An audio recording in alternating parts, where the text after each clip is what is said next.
네, 안녕하세요. 사회 알고 싶은 친구들을 위한 사회 수업 사회생님 아라쌤입니다. 만나서 반가워요.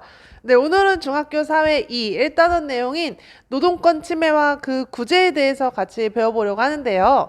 지난 시간에는 근로자의 권리로 근로의 권리, 그 다음에 노동 3권 이렇게 두 가지에 대해서 배웠는데 오늘은 이런 것들이 침해되는 상황, 그리고 침해되었을 때 구제받기 위한 방법에 대해서 알아보도록 하겠습니다. 네, 근로자의 권리를 침해하는 행위 유형은 크게 두 가지 유형으로 나뉘거든요. 네, 그 하나는 근로의 권리를 침해하는 행위고 또 하나는 노동 3권을 침해하는 행위입니다. 근로의 권리를 침해하는 행위의 대표적인 모습은 임금체불과 그 다음에 부당해고가 있는데요. 임금체불은 뭐냐면 정해진 날짜에 정해진 임금을 줘야 되는데 주지 않는 것을 의미를 하고요. 부당해고는 뭐냐면 근로자의 의사에 반해서 정해진 계약 기간을 위반을 하고 부당하게 근로자를 해고하는 것을 의미합니다. 네, 그리고 노동 3권 침해 행위를 뭐라고 부르냐면요. 부당 노동 행위라고 불러요. 그래서 노동 3권을 침해하는 행위, 부당 노동 행위 동일하게 사용이 되고요. 대표적인 예로는 노동조합 가입자에게 불이익을 준다거나 또는 정당한 이유 없이 단체 교섭을 거부하는 것, 이런 것들이 부당 노동 행위의 대표적인 예가 되겠습니다. 노동조합 가입자에게 불이익을 주는 것은 근로자가 자유롭게 단결할 수 있는 권리를 침해한다고 볼 수 있고요. 그 다음에 정당한 이유 없이 단체 교섭을 거부하는 것은 단체 교섭권을 행사하는 것을 저지하고 있는 거죠. 단체 교섭권 행사를 침해하고 있다고 볼 수 있습니다. 네, 그러면 각각의 상황에서 어떻게 구제받을 수 있는지 구체적으로 살펴보도록 할게요. 네, 임금을 지급받지 못한 근로자, 즉 임금 체불을 당한 근로자가 취할 수 있는 방법을 알아보도록 하겠습니다. 먼저 이 임금 체불을 당한 근로자는 법원에 소송을 제기할 수 있어요. 민사 소송을 제기할 수 있습니다. 못 받은 돈을 돌려받기 위한 소송이고요. 그런데 이 법원의 재판은 시간도 오래 걸리고 비용도 상당히 듭니다. 그래서 근로관계에서 발생한 문제를 신속하고 전문적으로 처리하기 위해 행정기관의 도움을 요청할 수 있는데요. 바로 우리나라로는 고용노동청에 진정을 할 수 있고 또 고소도 가능합니다.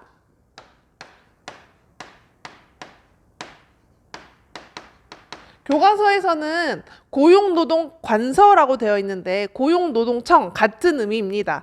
바로 고용노동청에 임금 체불을 진정하거나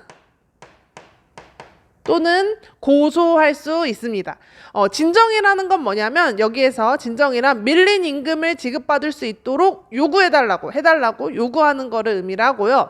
고소는 뭐냐면 사용자, 지금 임금 체불을 하고 있는 이 사용자를 상대로 이 사용자가 지금 근로기준법에 규정된 임금을 지급해야 되는 의무를 다하지 않고 있으니 근로기준법 위반으로 처벌해달라고 요구할 수 있는 것입니다. 그래서 고용노동청에 임금 체불을 진정하거나 또는 고소도 가능하다는 거. 네, 구체적인 절차에 대해서도 한번 알아볼까요? 왼쪽에 나온 사진은 고용노동청에 임금 체불이 진정되었을 때의 그 처리 절차를 보여줍니다. 먼저 근로자가 임금 체불 상황에 대해서 고용노동청에 진정을 하게 되면 고용노동청은 사실관계를 조사를 하고 임금이 체불되었다는 사실이 확인이 되면 사용자에게 지급을 명령합니다. 이때 사용자가 그 돈을 지급을 하면 사건이 종결이 되어 한 달도 안 돼서 체불된 임금을 받을 수 있습니다. 그런데 만약 사용자가 체불된 임금을 지급하지 않으면 이때 고소할 수 있습니다. 네, 고소는 앞서 말했듯이 근로기준법을 어긴 것에 대해서 처벌해달라고 재판을 청구를 하는 거예요. 그러나 이때 유죄가 나오더라도 이 사람이 법을 어긴 것에 대해 처벌을 받지 여러분의 돈을 바로 돌려주는 것은 아니랍니다. 돈을 돌려받기 위해서는 민사소송을 제기하면 됩니다. 참고로 임금을 지불하지 않은 사용자의 경우 처벌의 수위는 3년 이하의 징역 또는 3천만 원 이하의 벌금을 받을 수 있습니다.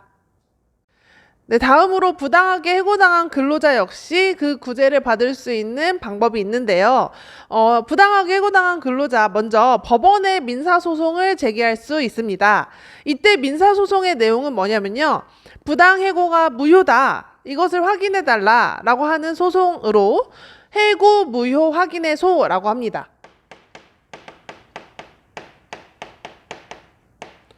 그리고 이 해고된 기간 동안 받지 못했던 임금 있죠? 이 기간 동안 받지 못한 정당한 임금을 받기 위한 미지급 임금까지 청구할 수 있습니다. 그러나 역시 법원의 판결이 나올 때까지는 시간도 오래 걸리고 그리고 이 소송 과정에 비용도 많이 지출이 되기 때문에 근로관계에서 발생한 문제를 신속하고 전문적으로 처리하기 위한 행정기관의 도움을 요청을 할 수 있는데 부당해고를 당했을 경우에는 어디에 요청을 하면 되냐면요. 바로 지방노동위원회에 부당해고 구제 신청을 할 수 있습니다.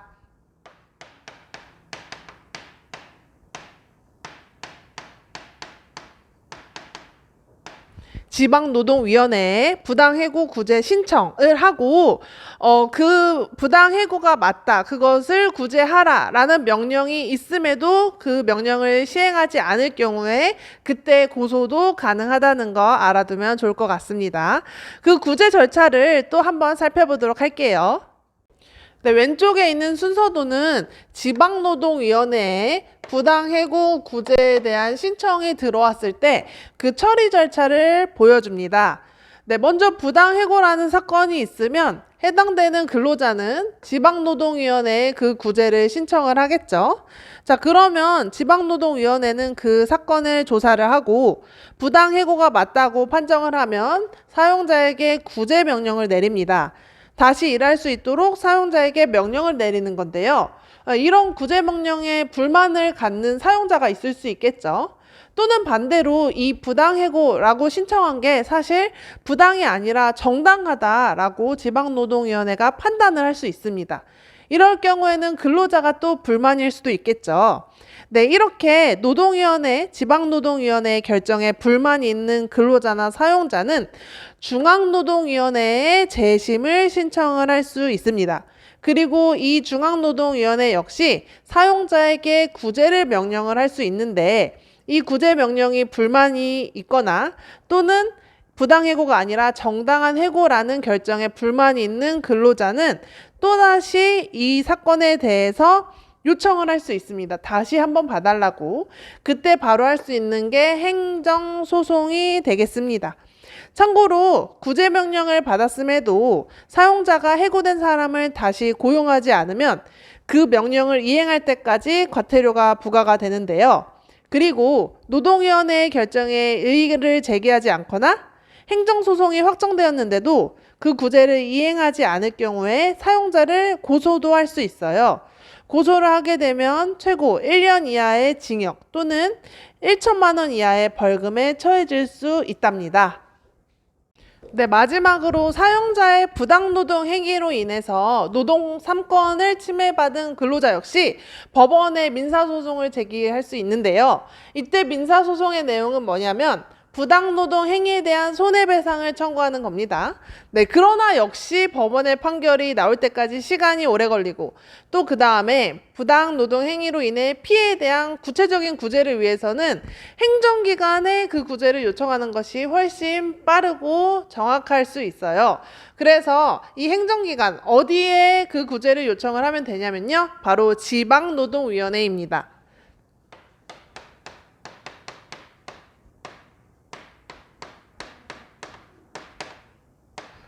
지방노동위원회에 진정을 할 수 있고 그리고 사용자를 고소까지 할 수 있는데요. 이때 고소는 뭐냐면요. 노동조합 및 노동관계조정법에 규정된 부당노동행위 금지를 어긴 것에 대해 처벌해달라고 요구를 하는 겁니다. 네, 이 부당노동행위 역시 처리되는 절차가 있는데 이거에 대해서 간단하게 한번 살펴볼게요. 네, 왼쪽에 나온 이 순서도는 노동위원회의 부당노동행위 구제 신청이 들어왔을 때의 그 처리 절차를 보여주는데요. 먼저 지방노동위원회에 부당노동행위 구제를 신청을 하면 사건을 조사를 하고 부당노동행위가 맞다고 판단이 되면 구제를 명령을 합니다. 네, 그런데 지방노동위원회의 결정이 불만스럽다 하는 근로자나 사용자가 있을 수 있겠죠. 그럴 경우 중앙노동위원회에 재심을 청구를 하면 되겠고, 네, 이 중앙노동위원회의 결정에도 불만이 있을 경우 행정소송을 신청을 하면 되겠습니다. 처리 절차는 어떻게 보면 우리 부당해고와 그 절차가 동일하다고 볼 수 있죠. 네, 부당노동행위 구제 신청 시 그 처리 절차까지 알아봤습니다. 네, 그러면 우리 이 세 근로자의 권리를 침해했을 때의 그 구제 절차와 관련된 문제를 풀어보면서 내용을 정리해 보도록 하겠습니다. 네, 문제 같이 볼게요. 문제 1번. 빈칸에 들어갈 말을 쓰세요.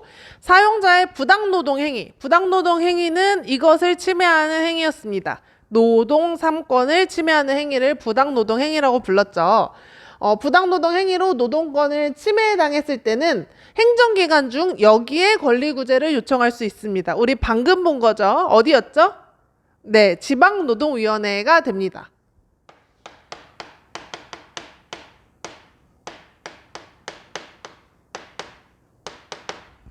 문제 2번. 설명에 적합한 괄호한 단어를 고르면 네, 육아휴직을 신청했다는 이유로 해고당했다면 부당노동행위, 부당해고에 해당된다. 어디에 해당이 될까요?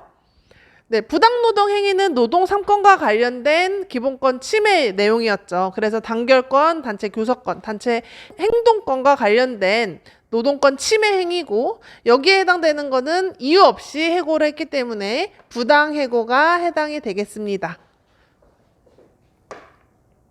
자, 문제 3번입니다. 가와 나에 대한 설명으로 옳지 않은 것은 가, 3개월째 임금을 받지 못하고 있다. 정해진 날짜에 정해진 임금을 못 받고 있네요. 임금 체불입니다. 그 다음에 나, 육아휴직을 이유로 회사로부터 해고를 통보받았다. 근로자의 의사에 반해서 부당하게 해고를 당했죠? 부당해고입니다. 자, 1번. 가는 지방고용노동관서. 네, 고용노동관서 또는 고용노동청에 고소할 수 있습니다. 맞아요. 임금체불을 하면 임금체불 그 사실만으로도 고소할 수 있습니다. 근로기준법에 나와 있습니다. 1번 맞아요. 자, 2번. 가는 사용자는, 가해 사용자는 형사처벌을 받을 수 있습니다. 고소를 하게 되면 형사처벌을 받을 수 있습니다. 1번과 2번 내용은 사실 같은 내용이에요. 자, 3번. 가는 진정이 접수되면 곧바로 임금을 받을 수 있다. 그렇지 않아요. 진정이 접수되고 그 임금 체불한 것에 대해서 체불된 임금을 지급하라고 명령을 내리거든요. 근데 이때 이 명령을 따라서 지급을 할 수도 있지만 그렇지 않는 사용자도 있어요. 그럴 경우에는 고소를 할 수 있고 그 고소와 별개로 미지급된 임금을 받기 위한 민사소송을 제기를 해야 되죠. 자, 4번. 나는 부당해고에 해당됩니다. 자, 5번. 나는 노동위원회에 그 권리구제를 요청할 수 있습니다. 부당해고와 관련된 행정기관은 노동위원회입니다. 네. 그래서 정답은 X가 되겠고 정답은 3번이 되겠습니다. 네, 문제 4번 마지막 문제고요. 근로자의 권리 침해와 그 구제 방법을 바르게 연결해보자. 자, 1번. 임금체불의 경우에는 어디에 어떻게 하면 되냐면 어디에 해당이 되겠죠? 네, 2번이 니은이 되겠죠. 고용노동청에 진정을 하거나 또는 고소도 가능합니다. 자, 2번 부당해고는 어디에 요청을 하면 될까요? 네, 법원에 해고 무효 확인의 소를 제기할 수 있는 방법이 있었죠. 그래서 디귿으로 가면 되겠습니다. 자, 3번 부당노동 행위는 노동위원회, 지방노동위원회에 그 구제를 요청을 하거나 법원에 그 구제를 요청할 수 있겠죠. 이때 법원에 구제를 요청한다는 것은 민사소송을 제기해서 손해배상에 대한 청구를 요청할 수 있다는 것을 의미를 합니다. 네, 이렇게 중학교 사회 2 1단원 다섯 번째 내용이었죠. 노동권 침해와 그 구제와 관련된 내용을 끝으로 1단원이 모두 끝이 났습니다. 모두 고생했고요. 다음 시간부터는 2단원 들어갈 건데요. 그 첫 번째 내용인 국회에 대해서 바로 배워보도록 하겠습니다. 네, 모두 수고했고요. 다음 시간에도 아라쌤이랑 같이 사회 공부하도록 해요. 네, 모두 안녕.